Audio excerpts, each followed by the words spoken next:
Hello and welcome to Global Business, CCTV's new program with insights into Africa's ever-changing business landscape. From Nairobi to Johannesburg, from Lagos to Cairo, from small businesses to large-scale enterprises, we take you directly to entrepreneurs making the headlines. I'm Jitu Abraham here in the Kenyan capital of Nairobi, where it's 9 p.m. It's 2 p.m. in Washington, D.C. and 2 a.m. in Beijing. Wherever you're joining us from, welcome. South Africa's labor unrest continues despite government intervention. And a new rate is unveiled to enable borrowers to compare prices of different lenders here in Kenya.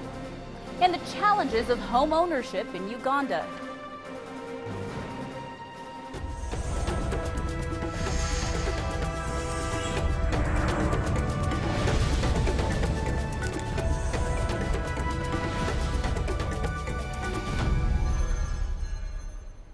South Africa is still in the middle of a labor unrest as hopes of ending the 200,000 worker strike fade. The union, NUMSA, and employers are yet to agree on the latest offer. The revised offer by the Labor Ministry includes a 10% per year increase for 3 years for entry-level staff. Skilled workers' wage increase drops from 8% to 7.5% to 7%. Angela Coppola has the latest. The strike in the engineering and manufacturing sector in South Africa continues today. That's despite a meeting this morning between CIFSA, the employer body, and NUMSA, the National Union of Metal Workers. At stake here is a revised offer that was put on the table and appears it was discussed. We don't know what the outcome of that meeting was. However, we do know that Solidarity had an offer on the table with the employers which has since been rejected. Also, we're now waiting for the National Union of Metal Workers National Executive Committee to meet to discuss this latest offer. What then happens is they have to take it back to their members to get a renewed mandate. I'm Angelo Coppola for CCTV in downtown Johannesburg. Angela Coppola now joins us live from Johannesburg with the latest on the strikes. Angelo, we've heard about CIFSA and NUMSA, but what about the third party in the negotiations and strikes, the National Employers Association of South Africa? What's their position in this? Well, Jitu, they haven't budged from their original position, and much like NUMSA, they've stuck to their guns. NIASA are demanding or offering an 8% across-the-board increase, regardless of the position that that person holds, and they want it fixed for 3 years. But they also want a reduction in the entry-level wage for unskilled workers. It's something that NUMSA is fighting vehemently against, but NIASA aren't budging on this one because they say that their members, which represent the bigger companies that are in the strike, can't afford those double-digit increases at any levels, but especially at the entry levels that the workers, the unskilled workers, come in at. So at the moment it's a standoff, and let's bear in mind that NIASA isn't part of the current discussions that are happening between NUMSA and CIFSA. And when those agreements are reached between those two parties, NIASA is likely to go to court and ask for the court, the Labour Court, to overturn their part of it so they don't have to be party to that agreement. Jitu? Besides the wage issue, what's the other sticking point in the negotiations? Well, I was scratching around and I came across something called Section 37, and CIFSA are adamant about this. It really is something that the Labour Court has been ruling on in the past, and it appears that the original intent of this section was to protect workers, or sorry, to protect employers from double dipping. Now, in this instance, it means when unions are negotiating at the bargaining council in South Africa, they can't then go and negotiate at business unit level. They have to accept what the bargaining council agreement is. And CIFSA want these agreements to be tightened, or this regulation to be tightened, and to cover the wage agreement period, which at the moment, if it is signed, will be 3 years. They won't sign any agreement until those concerns of theirs are addressed. So we're sitting in a bit of a standoff here. While there's an offer on the table, it appears that unless CIFSA's needs get addressed here, they're not going to sign. Jitu? All right, thank you for that. That's Angela Coppola with the latest in Johannesburg. Now, companies in financial distress operating in Kenya will soon have some relief in an insolvency bill if it's enacted into law. Now, the Insolvency Bill 2014 has already been published and is expected to cushion firms experiencing cash flow problems. The current insolvency law was enacted in 1948 and has been criticized by industry players for being skewed in favor of creditors. The new bill recommends a more efficient and equitable administration of estates to maintain fair balance between the interest of persons, entities, companies, and bodies as a whole. Kenyan banks will now publish all costs related to interest rates that they charge on consumer loans. Now, the banks will do this via a system that will allow borrowers to compare prices before taking out a loan. The annual percentage rate helps to tell a borrower in one number the actual cost of the loan, including one-off costs such as loan processing fees, stamp duties, and insurance charges. The ARP also ensures that banks use the same pricing model of reducing balance and not a flat rate. However, the lenders have been quick to note that rates would only fall if reforms are made in state agencies that offer support to financial sector.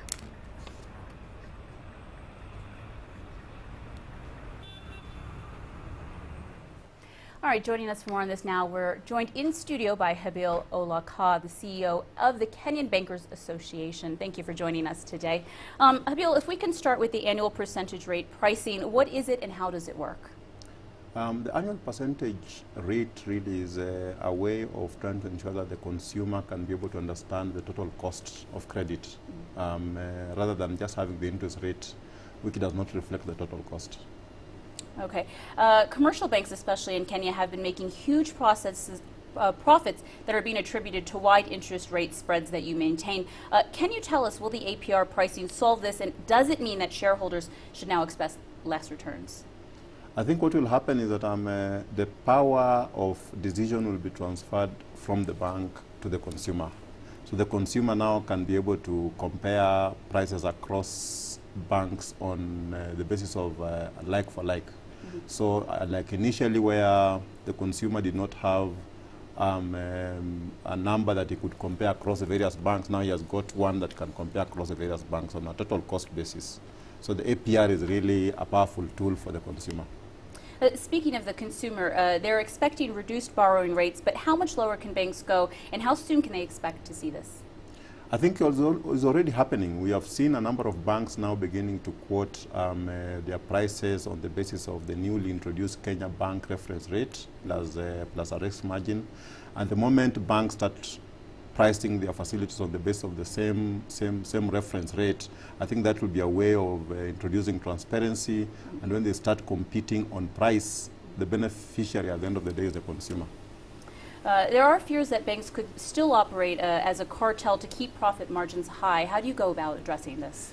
That's not likely because banks have never operated as a cartel, and we do not see it beginning to occur right now.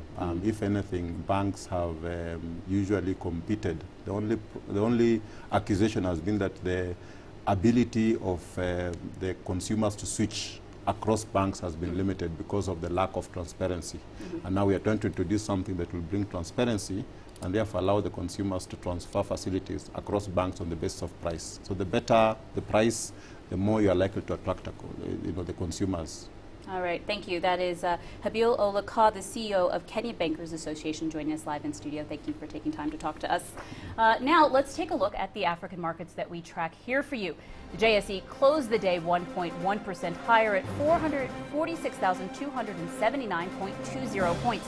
The South African markets are in line with its global peers as simmering political tensions in Ukraine weighed on appetite for risky assets.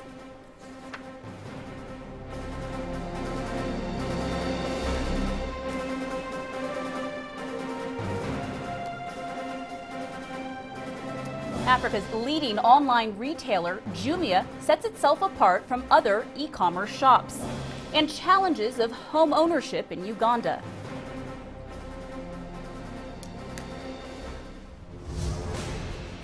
Africa is on the move. It's home to 7 of the world's 10 fastest growing economies. From small businesses to large-scale enterprises, hear directly from entrepreneurs behind the story. It's about putting you in the picture so you know where Africa fits in the global context. Global Business, weekdays at this time on CCTV Africa. The rebasing of Nigeria's GDP has been a long time in coming. The information provides us much more scope to know what the structure of the economy is.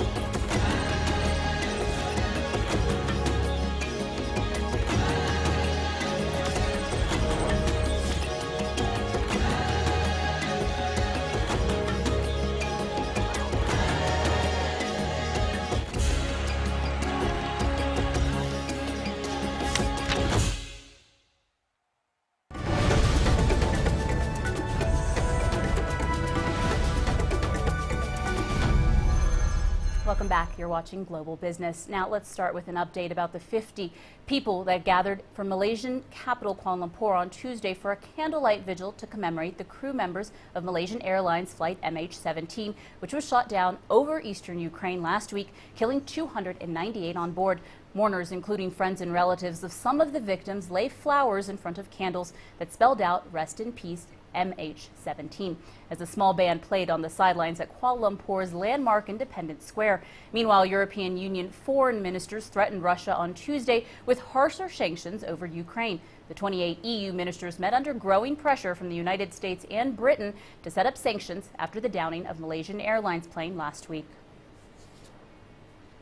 Despite rapid growth in Nigeria, many still struggle for the basics, living on less than $1 a day. Africa's largest economy is not able to provide food at affordable rates for its citizens, and they have something to say about it. Market day in Lagos, popular with locals out shopping for plentiful supplies of fresh fruit, vegetables and meat, but not so much for its prices. In a country which has seen surging growth in recent years, most Nigerians live on less than $1 a day. Inflation hit a rate of 8% in May. That means day-to-day living is getting even harder. Everything now is expensive. Even the milk that we are buying like 1,000 naira before. If you want to buy it now, it's like 1,500 or 2,000 now. Even rice, beans, everything is. Even kerosene, everything now is very expensive. Many in Lagos are celebrating Ramadan. Nigeria has 170 million people, roughly split between Muslims and Christians, giving it the largest population of Muslims in sub-Saharan Africa. The holy month is about fasting during the day, but feasting afterwards. The iftar or evening meal a time for welcoming guests with traditional cuisine. Here at Lagos Central Mosque, Bolaji Daranijo, chairman of the executive committee, says that too puts pressure on prices. In Ramadan time like this, we get a lot of fruits selling, and a lot of people will have to buy fruits to be able to break their fast. So demand and supply will cost the rising of this type of things. Nigeria is Africa's biggest economy, but rising consumer prices could mean its gaping inequalities may yet get worse for many. Peter Wakaba, CCTV. Africa's leading online retailer, Jumia, is setting itself apart from other e-commerce shops one initiative at a time. And as we told you in Africa Live, the company uses both front-door delivery and try-then-buy shipping methods to try to entice new and skeptical customers to shop with them. And it seems to be working. The company this month launched its e-marketplace, which is a virtual shop where local retailers can set up shop online, empowering local entrepreneurs while reducing Jumia's operating costs. The company now has a presence in 8 countries here in Africa, including Morocco, Egypt, Nigeria, Kenya, Cote d'Ivoire, Uganda, and Cameroon. I got a chance to talk to the managing director, Perinaz Feruzi, about the company's expansion, its business model, and its future plans. E-commerce has really taken off in Africa. What's made the African market more open to this form of business now? So that's a great question. So what we're seeing in the African continent in general is the emergence of the internet and technological advancement. So one of the key ingredients for figuring out where to launch e-commerce is first, there has to be some sort of internet penetration in that country. So if there's a presence of internet, people are using smartphones, tablets, PCs, it's a great market. Secondly, if there's traffic. So online shopping, one of the great value propositions is that if there's traffic, don't worry, convenience of your home, you can shop wherever you want. And thirdly, there is an emergence of a middle class. So people have a disposable income, they're willing to go and shop for items such as home appliances, electronics, or fashion items. Jumia is allowing local retailers to set up an e-shop on your website. Can you tell us a little bit about this model? Sure. So this is the model that we've been working on for the last 9 months, and we've just launched it about a month ago.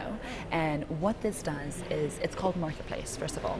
So this empowers all the local entrepreneurs, the SMEs, even the large suppliers, big brands, to place their products onto our website. So the way this works is we educate and train all the entrepreneurs, the suppliers, the vendors, how to place their products on our website through an online portal, and they do what they're best at, which is pricing it, describing it, maintaining the stock, and we do what we're good at, which is having a customer service. We also are in charge of marketing it, so we're able to use our online presence to be able to cater this for the audience. And lastly, we also fulfill the the customer. So we're able to pick this up from the different vendors and provide this service to our customers and deliver it on their behalf. And what's the cost to the supplier? For now, it's a very minimal cost, and it's going to be a commission that we'll be charging based on the items that we're selling. Jumia is one of 7 other companies that are being held under this holdings company. Can you kind of give us an overview of the different companies, what they do, and what the model was for them? Jumia is part of Africa Internet Holdings, and there are 3 major shareholders. There are 2 large telcos, Millicom and MTN, that are the shareholders, as well as the world's largest internet-based incubator. And the way it operates is there are, like you mentioned, 8 different ventures within it. Jumia is by far the largest of these different ventures, and there are currently 8 Jumias. Besides that, there's also a venture called Easy Taxi, where it's a platform. If you ever need a taxi, it's an app-based platform, and you can, with a click of a button, you can basically have a taxi coming to you within 5 minutes. Another venture that we have is called Trivago, and this is where it's a platform for booking hotels. So if you want a hotel anywhere in the African continent, it's a wide variety of hotels that you can find. We also have Lamudi, which is a real estate classifieds platform. We have Kemu, which is similar to an eBay. So it's classifieds where you can place your products and goods online, and it can be used or not used. And we also have Lendico, which is one of the newest ones, which is a peer-to-peer lending company that we have. And lastly, we have Hello Food. And Hello Food is where you have an online platform. You can pick any restaurant you want on this platform, and the food is delivered to your house within an hour. So we expect Jumia to not only be the #1 online retailer, which we currently are, but to become the #1 retailer in the African market. So the prospects are huge, and we really do believe that e-tail in Africa is going to be the next big thing. A good example that it's not always about recreating the wheel. Jumia and these 7 other ventures were able to use business models that have already been proven in other countries, and with some slight adjustments, they were able to fit it to this market, and the business seems to be taking off. Now let's move to Uganda, where housing prices are at an all-time high as demand continues to fall. Now, this is troubling to real estate agents. A combination of high interest rates on loans and the government maximizing revenue collections have made it almost impossible for ordinary people to buy a home. Michael Belake explores the challenges of home ownership in Uganda in tonight's What's Hot segment. For the past 5 years, 25-year-old Jennifer has put the money she's earned as a tea-girl into savings.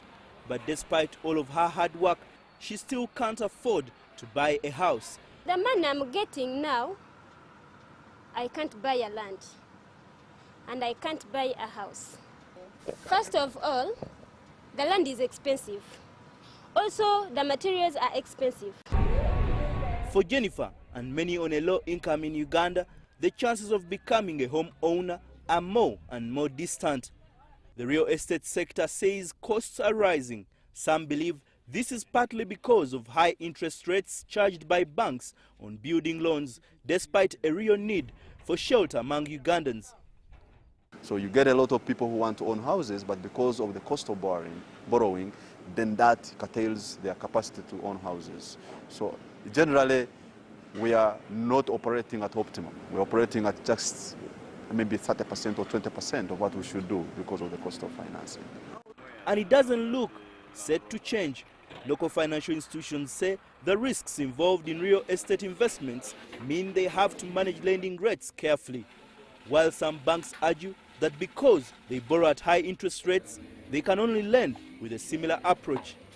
If we can reduce the risk associated with the different borrowers and methodologies of how they acquire properties, hopefully the interest rates would come down as one of the factors, because there are many factors that drive price. But as long as banks borrow money expensively, especially for long-term lending, it's what we lend back. The funders also, their interest is high.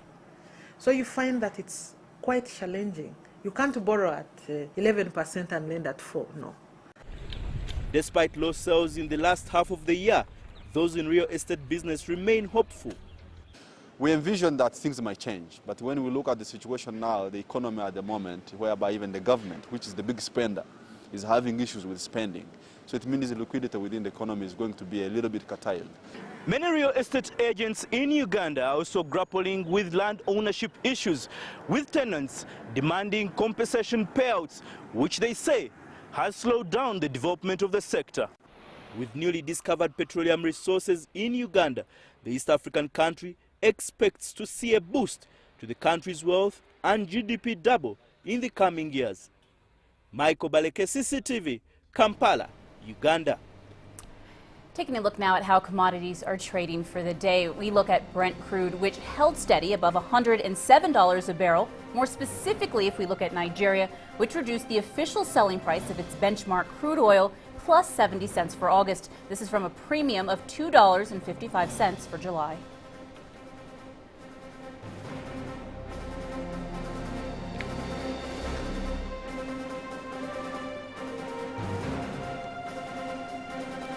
And when we come back, details of how a medicinal tree has become a lucrative commercial venture in Tanzania.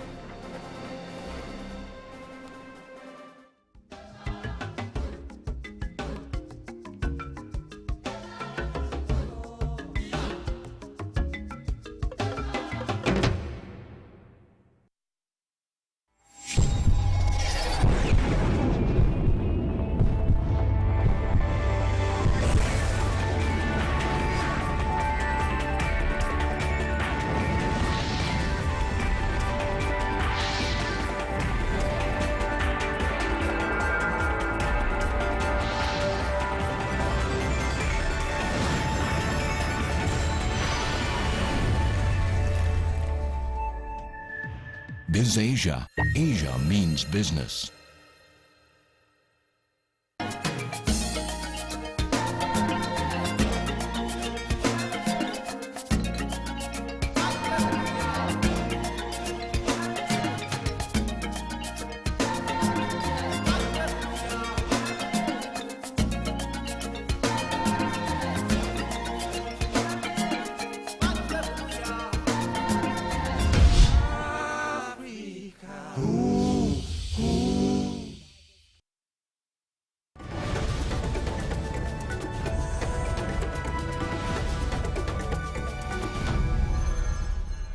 Welcome back. You're watching Global Business. Now, the moringa tree is a medicinal tree in Tanzania. The leaves of the tree are used both as food and as medicine. They provide a taste of nourishment in the country, but most importantly, they're a source of income and pride for its citizens. On tonight's Grassroots segment, we speak to Sebastian Msapala, a user who is making a living from the lucrative business. Sebastian Maspala and his wife Christina have created a platform for moringa tree products. It is their source of income and pride. Moringa, according to many of its users, is a magical tree used both as food and medicine. Its products are used to correct many deficiencies in the human body. But moringa is peculiar in the sense that every part of the tree is beneficial. The flowers, the leaves, the roots, the bark, the seed cake. Everything is beneficial for nutrition and herbal, for human and animals. The moringa tree is drought resistant and grows well in different regions, including coastal areas. The tree is a traditional answer to many diseases and source of nutrition when mixed with various foods.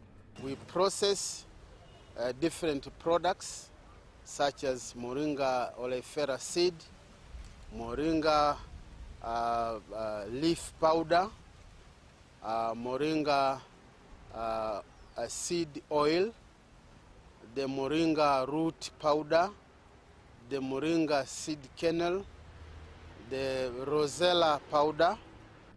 The herbal medicines are said to have the power to cure diabetes, blood pressure, asthma, intestinal fever, and skin diseases. Sebastian and his workforce carry out the daily production and distribution. There are those who distribute the product far and wide, and the farmers who supply them with the raw materials. We have a contract with the farmers. We train them, we give them the seed, and then we enter into contract. We buy the moringa seed and the moringa leaf powder and the moringa leaves. Having worked on this medicinal tree for the last 5 years, the team has showcased their product to several thousands of people. Sebastian and his colleagues try to ensure they satisfy their customers' needs. I'd like to help the community and to see today's society eat healthier. I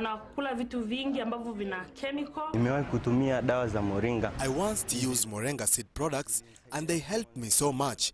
They solved my stomach problems within 1 week. Though the going is not all smooth on this business, Sebastian is determined to persevere and provide lasting solutions to his customers. Robert Soy, CCTV. Let's take a look now at how your money is trading. Looking at the Nigerian naira, which eased 0.21% against the dollar on Monday after some importers took advantage of its recent appreciation against the U.S. dollar to lock in rates.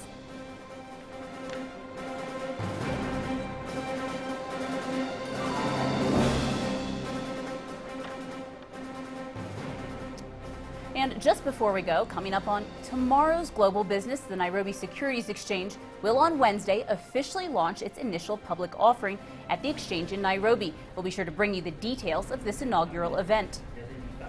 And as South Africa's metal workers consult on the new wage increase brokered by the government, we bring you an update and analysis on the industrial action that has severely affected the manufacturing sector and the country's overall economy. That's it for this edition of Global Business. Remember, you can send us your feedback to globalbusinessafrica@cctv.com. You can also visit our Facebook page, CCTV Africa. You can stay in touch with Global Business on Twitter using the handle @CCTV News Africa. I'm G2 Abraham. Thanks for watching.